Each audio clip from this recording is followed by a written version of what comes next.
Hello बच्चों, कैसे हैं आप लोग। आई होप आप सभी अच्छे होंगे और जम के प्रिपरेशन कर रहे होंगे बोर्ड एग्जाम्स की। क्योंकि देखिए अब टाइम इतना ज्यादा नहीं है कि आप आराम करें। अब इतना भी ज्यादा टाइम, इतना भी वो नहीं है कि आप प्रेशर में आ जाए कि बस अरे बोर्ड आ गया सर पे, करो करो। तो आराम से करिए, अच्छे से करिए, ठीक है। तो देखिए हम लोग कर रहे थे वृत्तों से संबंधित क्षेत्रफल। हम लोगों ने एक क्लास कर ली थी उसकी। उस दिन हमने आपको बताया था त्रिज्यखंड का क्षेत्रफल कैसे निकालते हैं, वृत्तखंड का क्षेत्रफल कैसे निकालते हैं, चाप की लंबाई कैसे निकालते हैं, सबके फॉर्मूले बता दिए थे और बेसिक जो भी उससे रिलेटेड था सर्कल से वो आपको बताया गया था। तो आज की क्लास में हम आगे बढ़ते हैं और क्वेश्चन देखते हैं आज का। देखिए क्वेश्चन आज आपका है, दी गई आकृति में मैंने आपको फिगर दे रखा है, एक चतुर्थांश ओ पी बी क्यू, चतुर्थांश यानी ओ पी बी क्यू, ये पूरा क्या चतुर्थांश के अंतर्गत एक वर्ग ओ ए बी सी, इसी के अंदर एक वर्ग है ओ ए बी सी बना हुआ है। यदि ओ ए बराबर 20 सेंटीमीटर, मतलब ओ ए बराबर 20 सेंटीमीटर और उसने बोल दिया ओ ए बी सी वर्ग है, तो ये भी 20 होगी। पूरी 20 नहीं होगी, यहां तक ही होगी क्योंकि वर्ग की जो भुजा है, ठीक है। और ये भी ओ ए है ना, तो यहीं तक ही है, ठीक।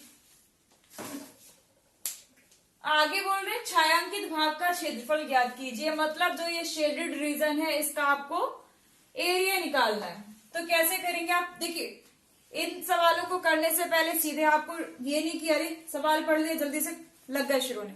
आराम से पढ़िए, आराम से समझिए, आराम से चित्र को देखिए और ये देखिए हम कैसे निकाल सकते हैं शेडेड रीजन, यानी उन्होंने जो छायांकित भाग का है। तो देखिए ये पूरा क्या है, एक चतुर्थांश है, तो आप पूरे चतुर्थांश का पहले तो क्षेत्रफल निकाल लीजिए। अब लेकिन अगर हमने पूरे चतुर्थांश का क्षेत्रफल निकाल लिया, लेकिन हमें तो केवल ये वाला चाहिए ना, तो हम ऐसे क्या चीज हटाएं, इसमें से क्या चीज घटाएं कि बस केवल यही है बचे। तो देखिए अगर हम पूरे चतुर्थांश में से अगर हम ये वर्ग घटा देंगे तो केवल यही वाला तो बचेगा। तो आपको दो के क्षेत्रफल निकालें, एक तो चतुर्थांश का, उसका फॉर्मूला आपको पता है, और एक वर्ग का भी फॉर्मूला पता होगा, भुजा स्क्वायर, ठीक है।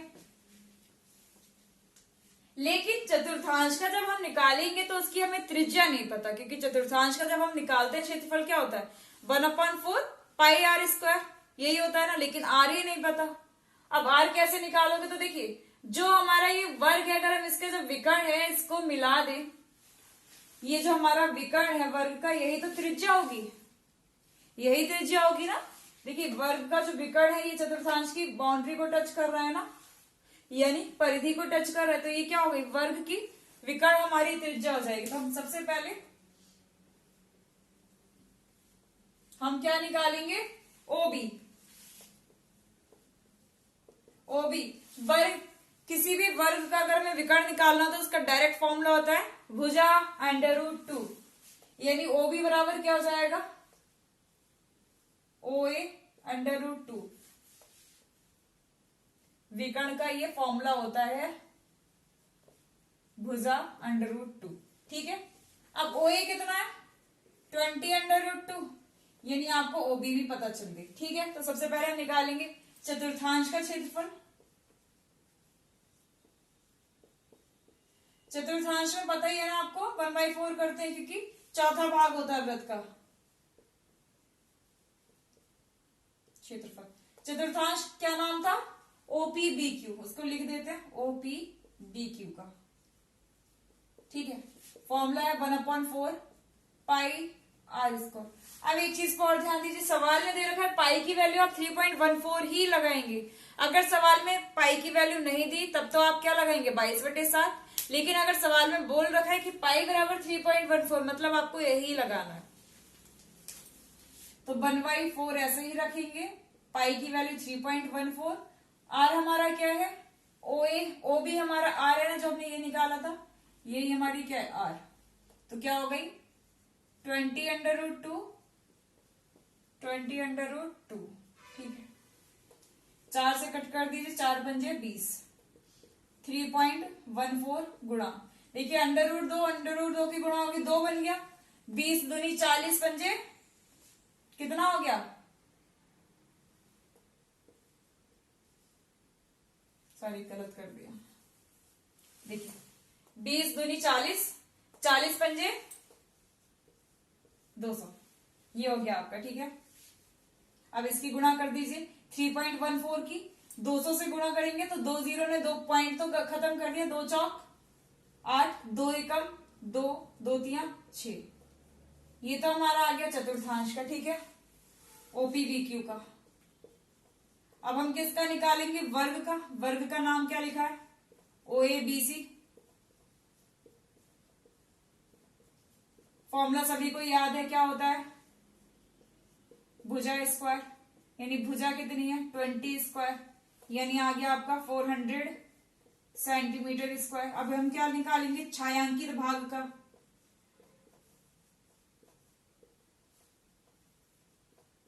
छायांकित भाग का क्षेत्रफल, यानी चतुर्थांश में से घटाएंगे ना, चतुर्थांश का क्षेत्रफल माइनस वर्ग का क्षेत्रफल। घटा दीजिए, चतुर्थांश का कितना था? 628 माइनस वर्ग का था 400, तो कितना आ गया? 228 सेंटीमीटर स्क्वायर। इन सवालों में कुछ नहीं है, बस आपको सवाल समझ में आ जाए, जो चित्र दे रखा है उसमें आपको क्लियर हो जाए कि आपको निकालना है और निकालना कैसे। तो इसमें हमने देख के आराम से देखा, पहले चतुर्थांश का निकाल लो, उसमें से वर्ग को घटा दो, हमारा छायांकित भाग ही बचेगा। चलिए देखते हैं नेक्स्ट क्वेश्चन। लिखा है दी गई आकृति में छायांकित भाग का क्षेत्रफल ज्ञात करने, यानी हमारा जो बी आकृति है पूरा ही छायांकित है। जहां भुजा 12 सेंटीमीटर वाले, यानी जो हमारा ये समबाहु त्रिभुज है, इसकी तीनों भुजाएं क्या है? 12 सेंटीमीटर वाले समबाहु त्रिभुज OAB के शीर्ष O को केंद्र मानकर, यानी इसको केंद्र मानकर 6 सेंटीमीटर त्रिज्या वाला वृत्त खींचा गया। ये 6 सेंटीमीटर त्रिज्या का एक वृत्त है, वृत्तीय चाप खींचा गया। तो हमें कुछ नहीं करना, इसका क्षेत्रफल निकालना है। इसमें पूरी ही आकृति का, जितनी भी आकृति है पूरी, क्योंकि पूरी ही छायांकित है। तो देखिए यहाँ पर दो आकृतियां आपको दिख रही है, एक तो समबाहु त्रिभुज, उसका तो निकाल ही देंगे। देखिए समबाहु त्रिभुज, ये इसका क्षेत्रफल आप निकाल लेंगे, सिंपल। समबाहु त्रिभुज के क्षेत्रफल का फॉर्मूला क्या होता है? √3/4 भुजा स्क्वायर। ठीक है, इतना आ गया। लेकिन अब इसके ऊपर देखिए, ये जो हमारा वृत्त बन रहा है, देखिए वृत्त में ना इसके ऊपर यही बन रहा है, ये हमारा त्रिभुज के अंदर ये वाला भाग आ जा रहा है। अब देखिए, जैसे वृत्तखंड होते हैं लघु और दीर्घ, ऐसे ही त्रिज्यखंड होते हैं लघु और दीर्घ। ये वाला छोटा होगा, जिसमें ये 60 डिग्री दे रहा है, ये तो लघु है यानी छोटा है। एक और त्रिज्यखंड है ना, ये वाला पीछे वाला, ये क्या होगा? दीर्घ होगा। अब अगर ये वाला कोण 60 डिग्री है, तो इस बड़े वाले का कोण कितना होगा? लघु त्रिज्यखंड का अगर कोण 60 डिग्री है, तो दीर्घ का कितना होगा? 300, क्योंकि हमें पता है पूरा संपूर्ण कोण कितना होता है? 360। 360 में से 60 हटा देंगे तो 300 आ गया। त्रिज्या वही रहेगी, जो छोटे की है वही उसकी रहेगी, क्योंकि पूरा वृत्त एक ही है, तो त्रिज्या तो वही रहेगी 6 सेंटीमीटर। तो अगर हम समबाहु त्रिभुज का क्षेत्रफल निकाल दे, और ये पीछे वाला यानी दीर्घ त्रिज्यखंड का क्षेत्रफल, दीर्घ त्रिज्यखंड का क्षेत्रफल कहां से कहां तक होगा? यहां से लेके यहां तक, ये वाली चीज नहीं होगी उसमें। ठीक है, तो दोनों को जोड़ देंगे तो हमारी छायांकित भाग आ जाएगा।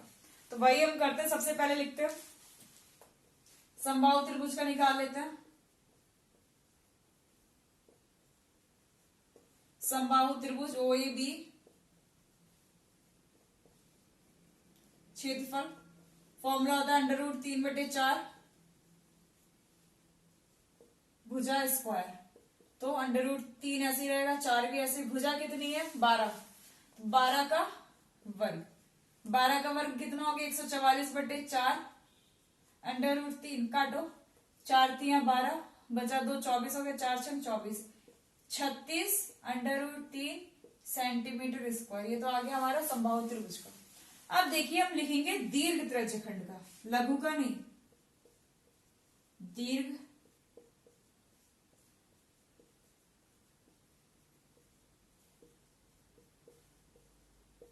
फॉर्मूला आपको याद ही होगा। त्रिज्यखंड का क्षेत्रफल यानी θ/360 गुणा πr²। थीटा कितना है? 300/360 गुणा 22/7 गुणा r हमारा कितना है? 6 सेंटीमीटर है, 12 नहीं 6। काटिए, कुछ कट रहा है, 0 से 0 कट गया, 6 पंजे 30, 6 छंग 36, और कुछ नहीं कट रहा, 2 से 2 तिया, 11 पंजे 55, 3 दूनी, ठीक है, 11 पंजे 55 गुणा 6 दूनी 12 बटे 7, इसको करिए, 12 पंजे 60 का 0, 12 पंजे 60 और 6 66, ये आ गया हमारा दीर्घ त्रिज्यखंड का। तो हमें निकालना है छायांकित भाग का क्षेत्रफल।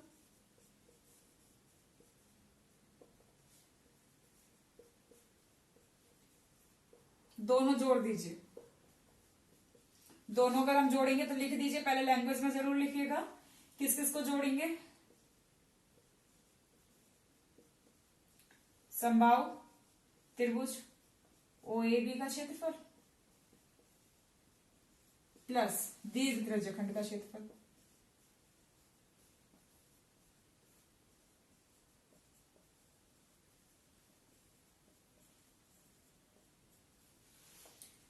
समबाहु त्रिभुज का कितना था 36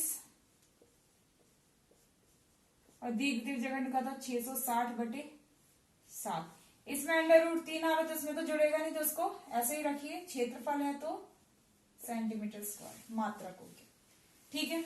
ये हमारा आंसर हो गया, कुछ नहीं था, पूरे शेडेड रीजन का हमें निकालना था, तो यानी दोनों आकृति को जोड़ दिया, समबाहु त्रिभुज का क्षेत्रफल और दीर्घ त्रिज्यखंड का क्षेत्रफल। चलिए देखते हैं अगला क्वेश्चन। देखिए सवाल दिए ABCD 14 सेंटीमीटर भुजा का एक वर्ग है, यानी ये वर्ग है जिसकी भुजाएं क्या चारों 14 सेंटीमीटर की। A, B, C, D को केंद्र मानकर 4 समान वृत्त इस प्रकार खींचे गए हैं कि प्रत्येक वृत्त शेष 3 वृत्तों में से 2 वृत्तों को बाह्य रूप से स्पर्श करता है। यानी ABCD चारों को केंद्र मानकर 4 समान वृत्त खींचे, यानी बराबर वृत्त खींचे, जो किस प्रकार है कि एक वृत्त बाकी 3 वृत्तों में से किसी 2 वृत्तों को स्पर्श करता है। तो देखिए ये वाला वृत्त इन दोनों को स्पर्श करता है, ये इन दोनों को करता है, ठीक है, सभी कर रहे हैं 2 को स्पर्श। जैसा कि चित्र में दर्शाया दिखाया है, छायांकित भाग का क्षेत्रफल ज्ञात कीजिए। ये जो बीच में छायांकित भाग है इसका हमें क्षेत्रफल निकालना। अब देखिए करेंगे कैसे। ये छायांकित भाग है ना, हमें इसका निकालना। तो देखिए सबसे पहले हम किसका निकालेंगे, वर्ग का क्षेत्रफल निकाल लेंगे ना। अब ये देखिए वृत्त है और वर्ग है, तो वर्ग के प्रत्येक कोण कितने होते हैं 90, ये भी 90, ये भी 90, ये भी 90, ठीक है, 90 हो गए। अगर ये 90 है तो ये देखिए ये क्या हुआ, चतुर्थांश बन गया ना, ये वाला हिस्सा ये चतुर्थांश बन गया। ऐसे ये वाला इस व्रत का ये चतुर्थांश बन गया, इस व्रत का ये चतुर्थांश बन गया, इस व्रत का ये, क्योंकि चतुर्थांश में कोण कितना होता है 90 होता है। लेकिन चतुर्थांश तो बन गया, लेकिन हमें त्रिज्या पता होना चाहिए। अब त्रिज्या क्या होगी वो देखिए, ये वर्ग की भुजा कितनी है 14 सेंटीमीटर। अब दो देखिए ये वर्ग की पूरी भुजा, अब इसमें क्या आ रहे हैं 2 वृत्त आ रहे हैं, यानी 2 समान त्रिज्या आ रही है। 14 का आधा करो, 14/2 यानी 7, यानी ये भी 7 सेंटीमीटर होगी, ये भी 7 सेंटीमीटर, बराबर बराबर व्रत है ना, बराबर त्रिज्या के यानी समान व्रत है, तो दोनों इक्वल होंगे। तो 14 का आधा कर दिया 7 सेंटीमीटर, यानी हमें त्रिज्या भी पता चल गई 7 सेंटीमीटर। तो देखिए एक चतुर्थांश का निकालेंगे, सभी बराबर चतुर्थांश है क्योंकि चारों व्रत समान है, तो किसी भी एक चतुर्थांश का क्षेत्रफल निकालेंगे, 4 से गुणा करेंगे। देखिए वैसे भी अगर आप 4 चतुर्थांश को मिलाएंगे तो एक व्रत बन जाएगा, अगर बराबर चतुर्थांश होंगे। चतुर्थांश यानी चौथा भाग, अब 4 बराबर चौथे भाग मिला के एक पूरा भाग बन जाएगा ना व्रत का। तो या तो आप सीधे लिख दीजिए ये 4 चतुर्थांश क्या बना रहे एक व्रत, यानी सीधे πr²। तो सबसे पहले हम लिखते हैं वर्ग का क्षेत्रफल निकालेंगे।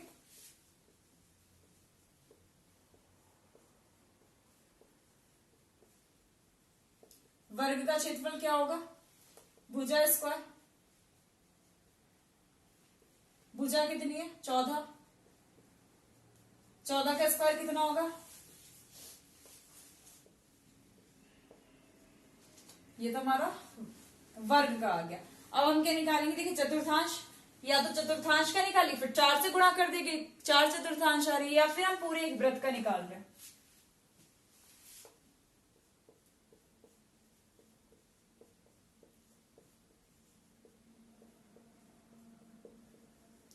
4/4 का क्षेत्रफल बराबर 1 वृत्त का क्षेत्रफल, यही होता है ना।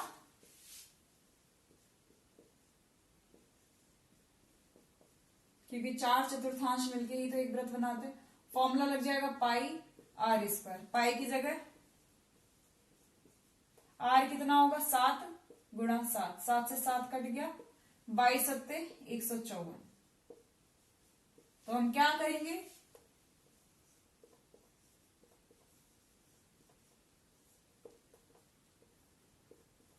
छायांकित भाग का क्षेत्रफल क्या होगा, वर्ग का क्षेत्रफल माइनस 4/4 का क्षेत्रफल।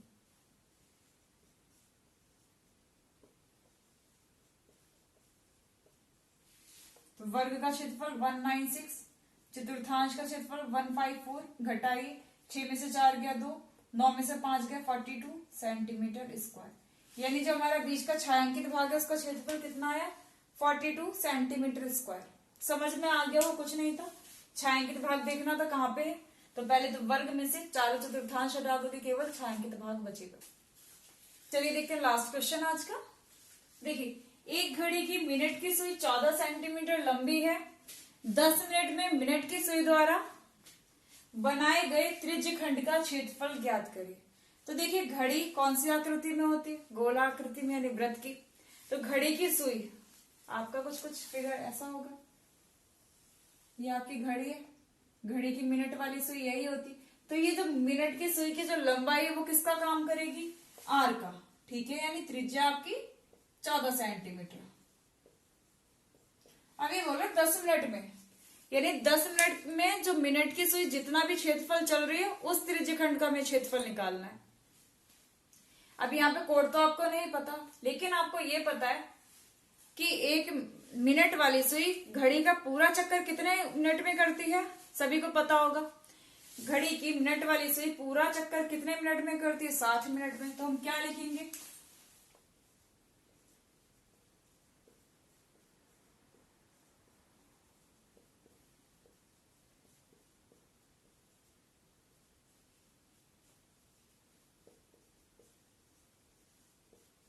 कितने चक्कर लगाती है, एक चक्कर, ठीक है। 60 मिनट में एक चक्कर, तो 1 मिनट में कितने लगाएगी,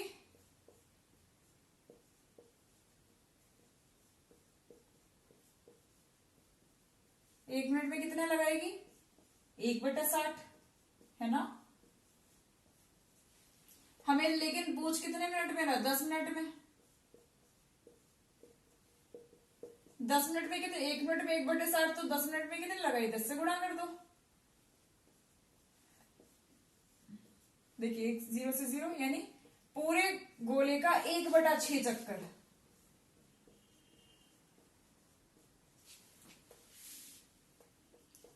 दस मिनट में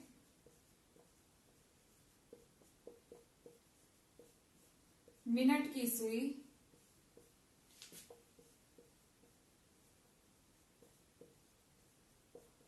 द्वारा बनाए गए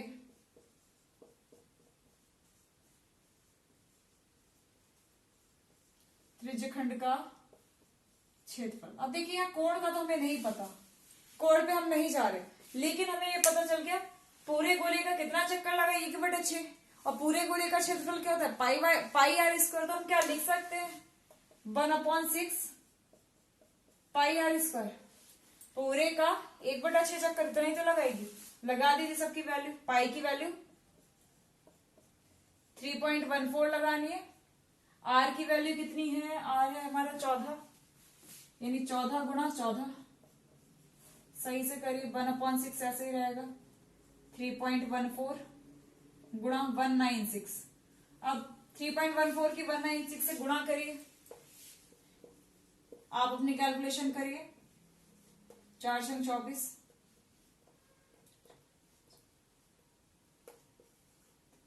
4 × 36, 37 38, 4 एकम 4 3 7, 6 9 1, 3 6 18, 3 × 27 1 28, 3 एकम 3 2 5, 4 8 6 14, 8 7 15, 15 और 9 24 और 1 25, 8 और 1 9, 10 11, 5 और 1 6। ठीक है, ये हमारा आ गया। पॉइंट कहां लगेगा? इसके बाद। यदि हमारा आ गया 615.44 अपॉन 6। अब इसे 6 से भाग करनी है ना, तो 6 से भाग करिए। 6 एकम 6, 6 से 1 नहीं जाएगा तो 0 बढ़ाया, 6 से 15 चला जाएगा, 6 दूनी 12, बचा 3, लेकिन 3 में नहीं जाएगा, पॉइंट इसके आगे, तो पॉइंट की जगह पॉइंट लगा दी। 3 और 4 34, 6 छंग 36 ज्यादा हो गया, 6 पंजे 30, बचा 4, 4 और 4 44, 6 छंग 36, 6 सत्ते 42। ठीक है, 2 बचा, इतना ही रहने दीजिए। यही हमारा क्या आ गया आंसर, सेंटीमीटर स्क्वायर। ठीक है, तो देखिए वृत्तों से संबंधित क्षेत्रफल में जितने भी क्वेश्चन आपके बनते हैं वो लगभग मैंने सारे करा दिए हैं। अब बस आपको प्रैक्टिस करनी है, जितनी ज्यादा प्रैक्टिस करेंगे उतना ज्यादा आपको अच्छे से क्लियरिटी आएगी और आपको अच्छे से प्रैक्टिस हो जाएगी और बोर्ड एग्जाम में आपको काफी ज्यादा हेल्प मिलेगी। तो ये चैप्टर भी हम लोग का हो गया। नेक्स्ट क्लास में देखते हैं कौन सा चैप्टर स्टार्ट करते हैं, वो भी नहीं क्लियर है, जो भी करेंगे। फिलहाल आप ये करिए, जितना भी मैंने करा दिया उसको अच्छे से करिए रिवीजन, जितना ज्यादा हो सके, क्योंकि अब टाइम इतना ज्यादा नहीं है कि आप वेस्ट करें। अब बस करते रहिए और अच्छे से मार्क्स अच्छे से लेकर आइए बोर्ड एग्जाम्स में। अगर आपको वीडियो हेल्पफुल लगती है तो अपने फ्रेंड्स में शेयर कर सकते हैं, जिससे बाकी बच्चों को भी हेल्प मिल सके। चलिए आज के लिए थैंक यू।